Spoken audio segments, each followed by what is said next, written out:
ಶರಾವತಿ ನಿಜವಾಗ್ಲೂ ಹೇಳಿದ ರೀತಿನೇ ಮಾಡ್ಬಿಟ್ಲ. ತತ್ತ ಕಾಣಿಸ್ತಾ ಇರೋದಕ್ಕೆ ಈ ಶರಾವತಿ ಕೈವಾಡ ಏನಾದ್ರೂ ಇದೆಯಾ? ಪಾಪಿ ಅಂದ್ಕೊಂಡಿರೋದನ್ನ ಸಾಧಿಸೋಕೆ ಯಾವ ಮಟ್ಟಕ್ಕೆ ಬೇಕಾದ್ರೂ ಹಿಡಿತಾಳೆ, ಏನ್ ಬೇಕಾದ್ರೂ ಮಾಡ್ತಾಳೆ. ದೃಷ್ಟಿ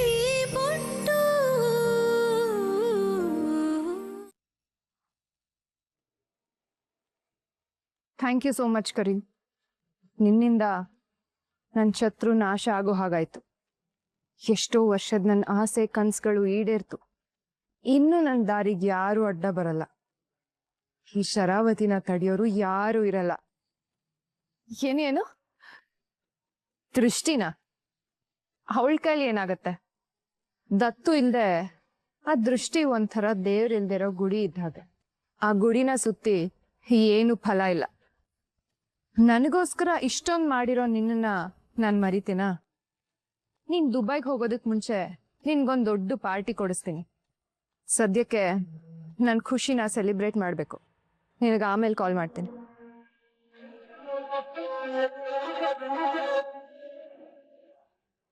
ಶರು ಶರು ಶರು ಕಡೆಗೂ ನಾನು ಅನ್ಕೊಂಡಿದ್ದನ್ನ ಸಾಧಿಸ್ಬಿಟ್ಟೆ. ಇಷ್ಟು ವರ್ಷ ನನ್ನ ಶತ್ರುಗಳು ಮೆರೆಯೋದನ್ನ ನೋಡಿ ಹೊಟ್ಟೆಗೆ ಬೆಂಕಿ ಬಿದ್ದಾಗ ಆಗ್ತಿತ್ತು. ಆದ್ರೆ ಇವತ್ತು ನನ್ನ ಮನಸ್ಸಿಗೆ ನೆಮ್ಮದಿ ಸಿಕ್ಕಿದೆ.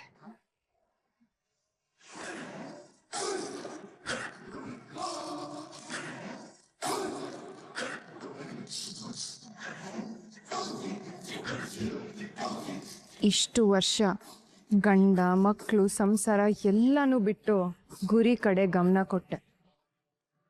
ಇವತ್ತು ಆ ನನ್ನ ವನವಾಸಕ್ಕೆ ಫುಲ್ ಸ್ಟಾಪ್ ಬಿತ್ತು. ಇನ್ಮುಂದೆ ನಿನ್ ಲೈಫು ಸೂಪರ್ ಆಗಿರತ್ತೆ. ಆಸ್ತಿ, ಅಧಿಕಾರ, ದತ್ತನ್ ಸಿಂಹಾಸನ ಎಲ್ಲ ನಂದೆ, ಎಲ್ಲಾನು ನಂದೆ. ಇನ್ನು ಆ ಸಿಂಹಾಸನದ ಮೇಲೆ ಕೂತ್ಕೊಂಡು ಪಟ್ಟಾಭಿಷೇಕ ಮಾಡಿಸ್ಕೊಳ್ಳೋ ಪಟ್ಟದರ್ಸಿ ನಾನೇ.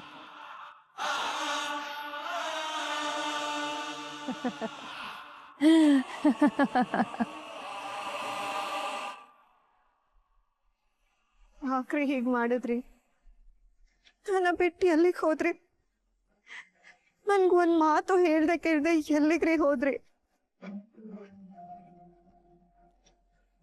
ಅವ್ರು ಎಲ್ಲಿ ಹೋಗ್ಬಿಡ್ತಾರೋ ಅಂತ ರಾತ್ರಿ ಎಲ್ಲ ಅವ್ರ ಕೈ ಹಿಡ್ಕೊಂಡೆ ಮಲಗಿದ್ದೆ. ಅದ್ ಯಾವಾಗ ಕೈ ಬಿಡಿಸ್ಕೊಂಡು ಯಾವಾಗ ಹೋದ್ರು ಒಂದು ಗೊತ್ತಾಗಿಲ್ಲ. ಹಾಳಾದ್ ನಿದ್ದೆ ನಾನ್ ಮಾಡಬಾರ್ದಾಗಿತ್ತು. ನೀನ್ ಹೀಗ್ ಬ್ಲೇಮ್ ಮಾಡ್ಕೋಬೇಡ.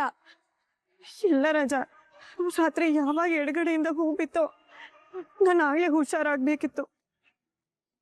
ರಾತ್ರಿ ಎಲ್ಲ ಜಾಗರಣೆ ಮಾಡ್ಬೇಕಿತ್ತು. ಹಾಗೇನು ಆಗಲ್ಲ ಅಕ್ಕ, ನೀನ್ ಧೈರ್ಯವಾಗಿರೋ. ಭಜ್ರಂಗಿ ಅಣ್ಣ, ಸೈಲೆಂಟ್ ಅಣ್ಣ ಇಡೀ ಬಳ್ಳಾರಿನೇ ಹುಡುಕ್ತಿದ್ದಾರೆ. ಆದ್ರೆ ಅವ್ರಿಗೆಲ್ಲೂ ಸುಳಿವೇ ಸಿಗ್ತಿಲ್ಲ ರಾಜ. ಅವ್ರಿಗೆ ಏನಾಗಿದ್ಯೋ ಏನೋ ಅಂತ ಭಯ ಆಗ್ತಿದೆ. ಅಕ್ಕ, ನೀನ್ ಹಾಗೆಲ್ಲ ನೆಗೆಟಿವ್ ಆಗಿ ಯೋಚನೆ ಮಾಡ್ಬೇಡ. ಆತರ ಎಲ್ಲ ಏನೂ ಆಗಲ್ಲ ಅಕ್ಕ, ಪ್ಲೀಸ್. ಆಗ್ತಿರೋದೆಲ್ಲ ಕೆಟ್ಟದೆ ರಾಜ. ಈ ತರ ಯೋಚಿಸ್ಬಿಡ ಅಂದ್ರೆ ಹೇಗೆ? ಭಾವ ಏನೋ ಕೆಲ್ಸದ ಮೇಲೆ ಹೋಗಿರ್ಬೋದು, ಬರ್ತಾರೆ ಬಿಡಕ್ಕ. ನಡಿ, ನಾವ್ ಮನೆಗೆ ಹೋಗೋಣ. ಕೆಲ್ಸದ ಮೇಲೆ ಹೋಗಿದ್ರು ಕೂಡ ನನ್ಗೊಂದ್ ಮಾತು ಹೇಳ್ಬಿಟ್ಟೆ ಹೋಗ್ತಿದ್ರು ರಾಜ.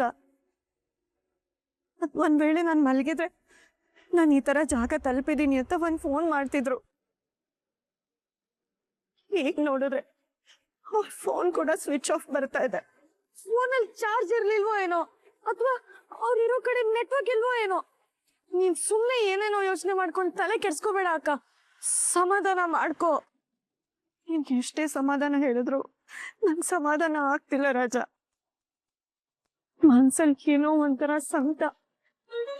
ಅಕ್ಕ ಪ್ಲೀಸ್ ಅಕ್ಕ, ಈ ತರ ಎಲ್ಲ ಮಾತಾಡ್ಬೇಡ. ಬಾ ನಡಿ, ಮನೆಗೆ ಹೋಗೋಣ. ಅವ್ರು ಇಲ್ದೆ ಮನೆಗೆ ಹೋಗೋದಿಕ್ ಮನ್ಸೇ ಬರ್ತಿಲ್ಲ ರಾಜ. ಏನೋ ಒಂಥರ ಮನ್ಸಿಗೆ ಒತ್ತಾಟ. ಅಕ್ಕ, ನೀನ್ ತುಂಬಾ ಒಳ್ಳೆಯವಳು, ದೇವ್ರು ನಿಂಗ್ ಮೋಸ ಮಾಡಲ್ಲ. ಭಾವ ಮನೆಗ್ ಬಂದೇ ಬರ್ತಾರಕ್ಕ. ನಡಿ, ನಾವ್ ಮನೆಗೆ ಹೋಗೋಣ. ನಡಿ ಅಕ್ಕ. ಅಕ್ಕ, ಬಾ.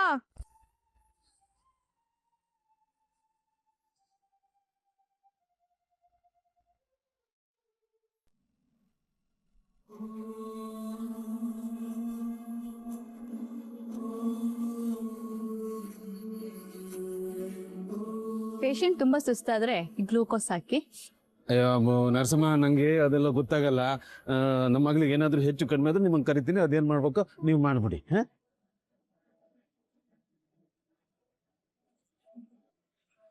ಅಪ್ಪ, ಅಮ್ಮ. ಅಮ್ಮನ ನಿನಗೆ ಬೇಗ ಹುಷಾರಾಗಬೇಕು ಅಂತ ದೇವ್ರ ಹತ್ರ ಹರಕೆ ಕಟ್ಕೊಂಡಿದ್ಲು, ಅದನ್ನ ತೀರ್ಸಕ್ ಹೋಗಿದ್ದಾಳೆ. ಗೊತ್ತಲ್ಲ ಅವಳು. ಹಾ, ದೃಷ್ಟಿ ದೃಷ್ಟಿಗೆ ಏನಾಗಿದೆ, ತುಂಬಾ ಚೆನ್ನಾಗಿದ್ದಾಳೆ.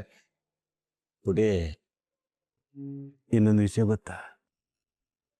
ಮೊನ್ನೆ ಹನಿಮೂನ್ ಆಯ್ತಂತೆ. ಇನ್ನೇನು ಒಂದು ಸ್ವಲ್ಪ ದಿನದಲ್ಲೇ ಮಿನಿ ತಖ್ತಾಬಾಯಿ ಬಂದ್ಬಿಡ್ತಾನೆ. ಆ ಸಿಂಹಾಸನದ ಮೇಲೆ ನನ್ನ ಮಗ ಕೂತ್ಕೊತಾನೆ, ನನ್ನ ಮಗ.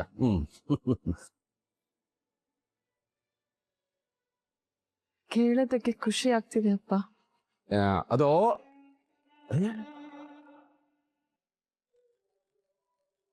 ಕಿಶರಣ್ಣ ಫೋನ್ ಮಾಡ್ತಿದ್ದಾರೆ. ಏನೋ ಖುಷಿ ವಿಚಾರನೇ ಇರ್ಬೇಕು. ಅಪ್ಪ, ಲೌಡ್ ಸ್ಪೀಕರಿಗೆ ಹಾಕು, ನಾನೇ ಕೇಳ್ತೀನಿ. ಅಯ್ಯ, ಅಷ್ಟೇ. ಕಿಶರಣ್ಣ, ಹೇಗಿದ್ದೀರಾ? ನಮಸ್ಕಾರ. ಮಾದೇವಣ್ಣವ್ರೆ, ದೊಡ್ಡ ಅನಾಹುತ ಆಗ್ಬಿಟ್ಟಿದೆ.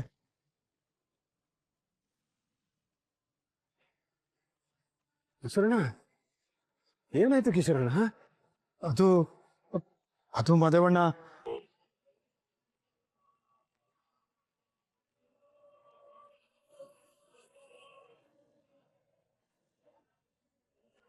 ಕಿಶರಣ್ಣ, ಏನ್ ಹೇಳ್ತಾ ಇದ್ದೀರಾ? ದತ್ತವೇ ಕಾಣ್ತಿಲ್ವಾ? ಅಲ್ಲ, ಎಲ್ಲ ಕಡೆ ಹುಡುಕಿದ್ರಾ ಕಿಶರಣ್ಣ? ಎಲ್ಲ ಕಡೆ ಹುಡುಕಾಯ್ತು ಮಾದೇವಣ್ಣ, ಆದ್ರೆ ದತ್ತನ ಸುಳಿವೇ ಸಿಕ್ತಿಲ್ಲ. ಆ ಸೈಲೆಂಟ್ ಮತ್ತೆ ಬಜರಂಗಿ ಹುಡ್ಕೋಕ್ ಹೋದವರು ಇನ್ನೂ ಮನೆಗ್ ಬಂದಿಲ್ಲ. ಕಿಶರಣ್ಣ, ನನ್ನ ಮಗಳು ದೃಷ್ಟಿ ಕೂಡ ಇನ್ನೂ ಬಂದಿಲ್ಲ ಮಾದೇವಣ್ಣ. ದೃಷ್ಟಿ ಮನೆಗ್ ಬಂದ್ರೆ ಇವಳನ್ನ ಹೇಗ್ ಸಮಾಧಾನ ಮಾಡೋದಂತ ಗೊತ್ತಾಗ್ತಿಲ್ಲ. ನೀವು ಸ್ವಲ್ಪ ಬಂದ್ರೆ ಚೆನ್ನಾಗಿರೋದು. ಸರಿ ಕಿಶರಣ್ಣ, ನಾನು ಈಗಲೇ ಬರ್ತೀನಿ.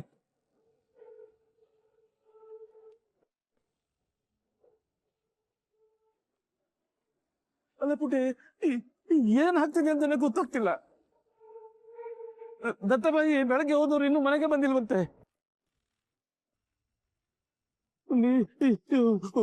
ಫೋನ್ ಬೇರೆ ಸ್ವಿಚ್ ಆಫ್ ಆಗಿದೆ ಅಂತೆ. ಅಲ್ಲ ಪುಟಿ, ಅಲ್ಲಿ ನನ್ನ ದೃಷ್ಟಿ ಬುಡ್ಡ ಎಷ್ಟೊಂದು ಹೆದರ್ಕೊಂಡ. ಏನು ಪಾಪ, ನಾನು ಈಗಲೇ ಬರ್ತೀನಿ. ನರಸಮ್ಮ, ಬನ್ನಿ ಬನ್ನಿ ಬೇಗ. ಏನಾಯ್ತು? ನಾನು ಬರೋವರೆಗೂ ನನ್ನ ಮಗಳು ಚೆನ್ನಾಗಿ ನೋಡ್ಕೋಬೇಕು. ಮಗ, ಬರ್ತೀನಿ. ಅಪ್ಪ ಹುಷಾರು. ಮನೆಗೆ ಹೋಗ್ತೀನಿ.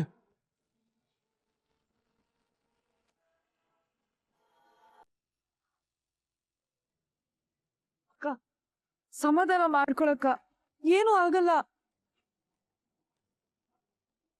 ಇವ್ರ ಗೋಳು ನೋಡಕ್ಕೆ ಆಗಲ್ಲಪ್ಪ. ಅಳಬೇಡ, ಸಮಾಧಾನ ಮಾಡ್ಕೋ ದೃಷ್ಟಿ. ಅವ್ರ ಮನೆಗೆ ಬರೋವರೆಗೂ ನನಗೆ ಸಮಾಧಾನ ಆಗಲ್ಲ.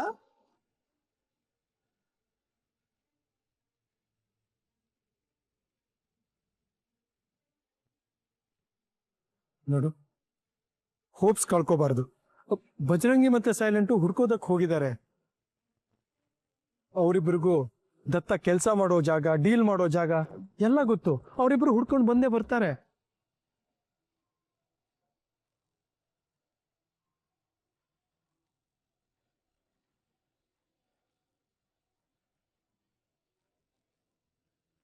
ನನ್ನ ಜೀವನದಲ್ಲಿ ಒಂದು 40 ವರ್ಷ ಬದುಕಿರ್ಬೋದು, ಇಲ್ಲ 30 ವರ್ಷ, ಇಲ್ಲಾಂದ್ರೆ 20 ವರ್ಷ. ಒಟ್ಟಿನಲ್ಲಿ ಬದುಕಿರೋವರೆಗೂ ನಾನು ಏನೇ ಮಾಡಿದ್ರು ನೀನು ಮಾಡೋದ್ರ ಮುಂದೆ ಇದು ಕಡಿಮೆನೇ ತೂಗುತ್ತೆ, ಹೆಚ್ಚಾಗಲ್ಲ.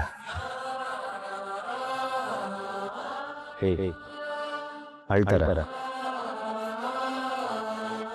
ಈ ಎದೆ ಬಡಿತಾ ಇರೋ ತನಕ ನೀನು ಯಾವ ವಿಷಯಕ್ಕೂ ಟೆನ್ಷನ್ ಮಾಡ್ಕೊಳ್ಳೋ ಅವಶ್ಯಕತೆ ಇಲ್ಲ.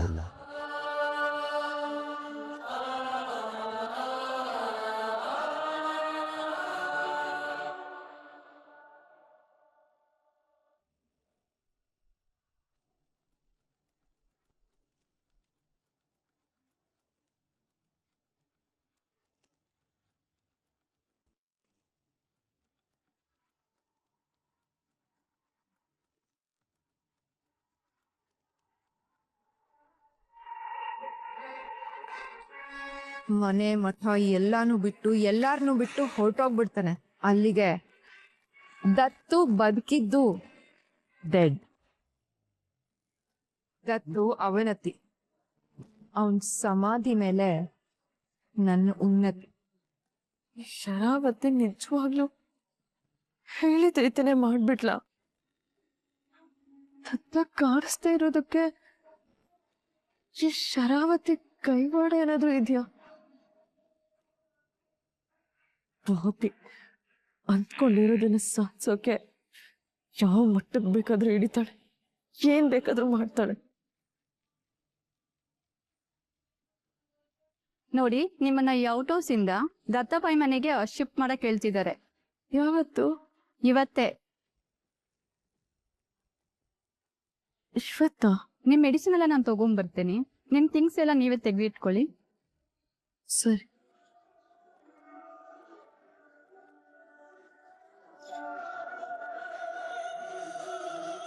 ದೃಷ್ಟಿ ಮನೆಗೆ ಹೋಗ್ತಾ ಇದ್ದೀನಿ. ಸತ್ಯ ಹೇಳೋದಕ್ಕೆ ಇದೇ ಸರಿಯಾದ ಸಮಯ. ಅದೇ ಮನೇಲಿ ಶರಾವತಿನೂ ಇರ್ತಾಳಲ್ವಾ?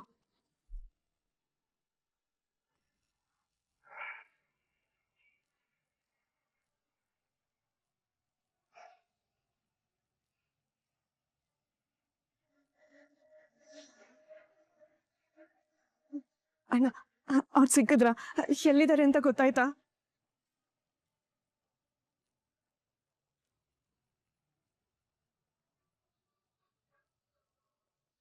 ಮಾತಾಡಿ. ಯಾಕಿಬ್ರು ಹೀಗೆ ಸುಮ್ನೆ ಇದ್ದೀರಾ? ಈ ಶರಾವತಿ ಗುರಿ ಇಟ್ಟು ಹೊಡೆದ್ಮೇಲೆ ಮುಗೀತು.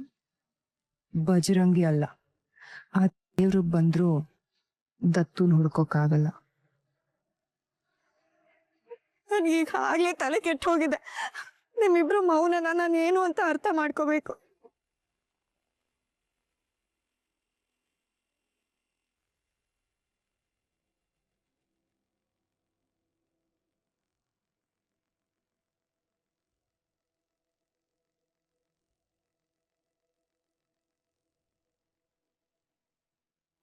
ತಂಗ್ಯವ, ಅದು ನಾವು ದತ್ತಾಬಾಯಿ ಕೆಲಸ ಮಾಡೋ ಜಾಗ, ಹೋಗೋ ಜಾಗ ಎಲ್ಲ ಕಡೆ ಹುಡ್ಕುದ್ವಿ, ವಿಚಾರಿಸಿದ್ವಿ.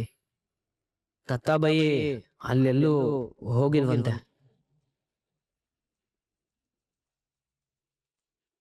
ಗ್ಯಾರೇಜು, ಆಫೀಸು ಎಲ್ಲ ಕಡೆ ಹುಡ್ಕಿದ್ವಿ. ದತ್ತ ಎಲ್ಲೂ ಇಲ್ಲ.